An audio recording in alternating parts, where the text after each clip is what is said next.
Bonjour à tous pour cette nouvelle vidéo qui sera consacrée à une partie de Gritchouk contre Rapport sur la défense hippopotame.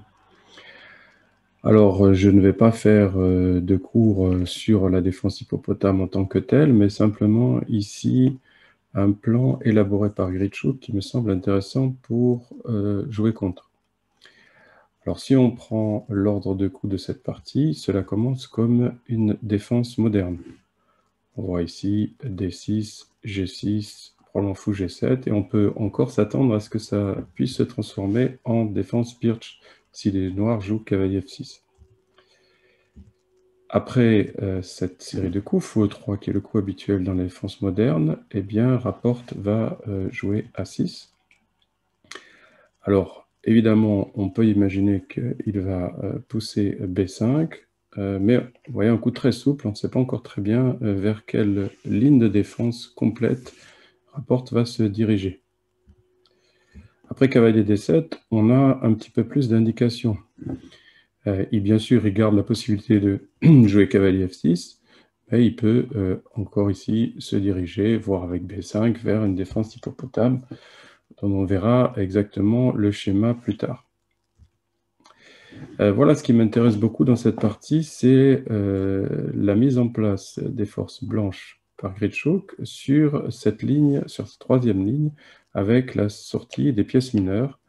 Et je crois que ça, c'est intéressant de se rappeler, pour ceux qui veulent trouver une ligne assez simple avec les blancs, de placer ces pièces comme ça. Souvent, on a des sorties de fou en C4, mais évidemment qui peuvent donner un peu plus de rapidité dans le développement des noirs, ou alors, bien entendu, les blancs peuvent empêcher la poussée B5 par A4. Mais ce n'est pas du tout l'objectif pour l'instant de Gritchouk. On imagine qu'il veut faire le petit roc assez rapidement, et on va voir qu'il a une idée un peu plus cachée. Donc E6, maintenant on sait que Rapporte va plutôt se diriger vers la défense hippopotame avec la sortie du cavalier en E7. Il aurait pu aussi, après petit roc, jouer C5, et ici on peut donner une petite ligne comme ça avec Dame D2 qui se retrouve très souvent dans ce type d'ouverture, puisque relier le fou et la dame sur la diagonale peut permettre éventuellement d'aller échanger le fou G7 dès que le cavalier G8 aura bougé. Dans la partie, après petit roc, Rapporte à jouer cavalier E7. Et on voit vraiment se dessiner la structure, le développement de la défense hippopotame. C'est ici qu'intervient déjà l'idée de Gritchouk, qui est de transférer ce cavalier C3 via E2 en G3.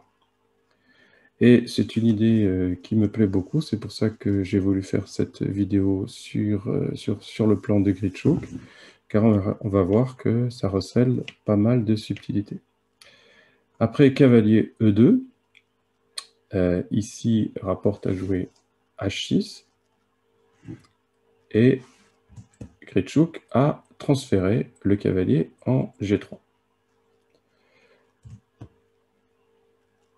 Rapporte à jouer B6. Alors, si le cavalier n'est plus en C3, ça a peu d'intérêt de jouer B5. Au contraire, on va se mettre en difficulté avec les noirs, car évidemment ici, le pion B5 est déjà en danger, et après B4, C3, eh bien, l'aile dame des noirs est immédiatement affaiblie, sachant qu'on n'a toujours pas roqué et qu'on a du retard de développement.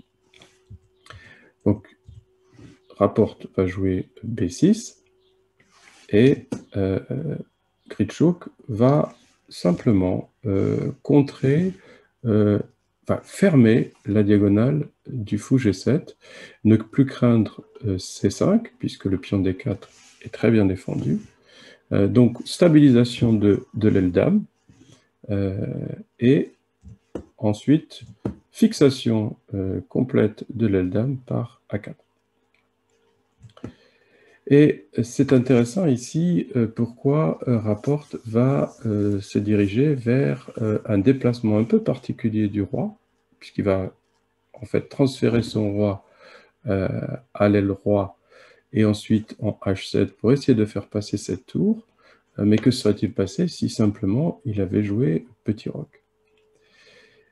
Après petit roc, l'idée de Gritchouk, c'est de jouer dame D2, de mettre en difficulté les noirs sur le pion H6, et après roi H7, on peut imaginer H4, et on voit toute la subtilité maintenant du plan de Gritchouk. Le cavalier en G3 soutient la poussée H5, le fou est très bien placé aussi, et on garde de nombreuses possibilités d'attaque. Bien sûr, si les noirs jouent H5, ils affaiblissent définitivement la case G5 pour le cavalier F3, voire le fou E3. Ce qui m'a intéressé aussi dans cette position, c'est d'essayer de comprendre si les noirs, au lieu de se diriger vers le petit roc, essayaient de transférer leur roi vers le grand roc. Par exemple, après C5. On peut jouer dame D2, fixant la tour H8 à la défense du pion H6, avec le fou. Dame C7. On peut avoir aussi une grande souplesse pour éviter C4 avec les blancs en jouant B3.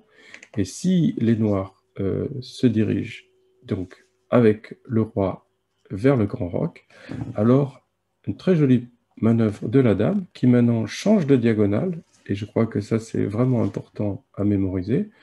Au début, en D2, elle mettait la pression sur le pion H6.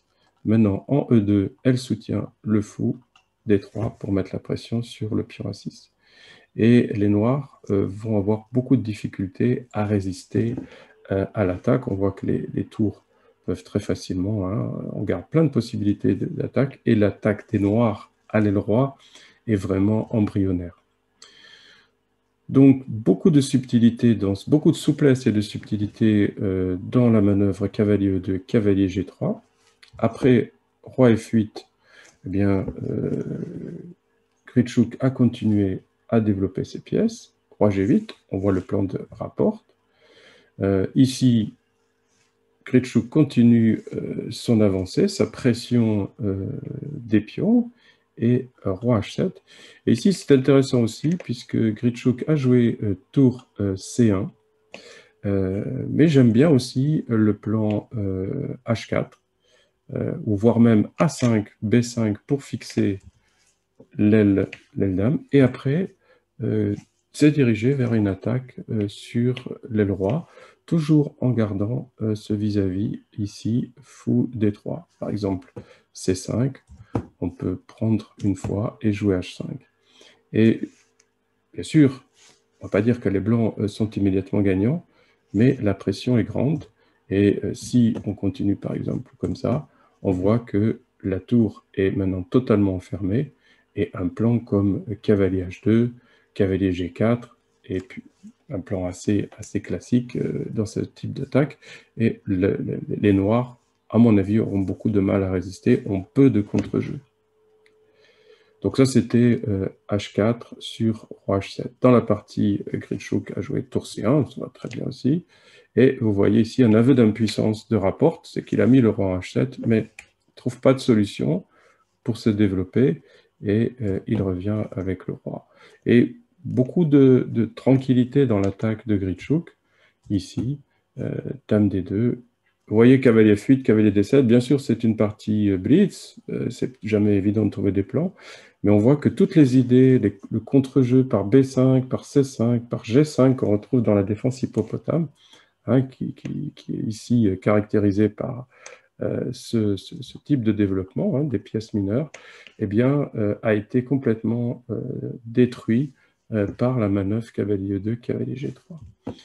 Et ici, un petit peu, Gritchouk s'amuse à valser un peu avec sa dame et va mener une attaque. Je vais rapidement vers une position où on verra que les blancs ont un avantage considérable. Vous voyez que ici, Rapporte essaye de résister, mais c'est vraiment un peu le mur de Berlin ici, mais aux échecs, c'est rarement efficace.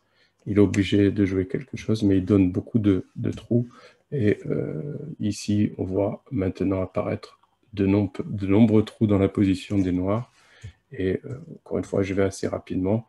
Bon, ici, il y a eu un petit échange, mais qui n'est pas très important. On a perdu un pion, mais vous voyez ici que le fou B7 est totalement passif.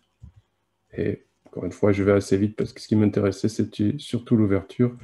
Mais vous voyez ici l'emprise des blancs, hein, et une position très passive des noirs. Et cela va finir par craquer. Ici, vous voyez, on voit déjà qu'on a récupéré le pion.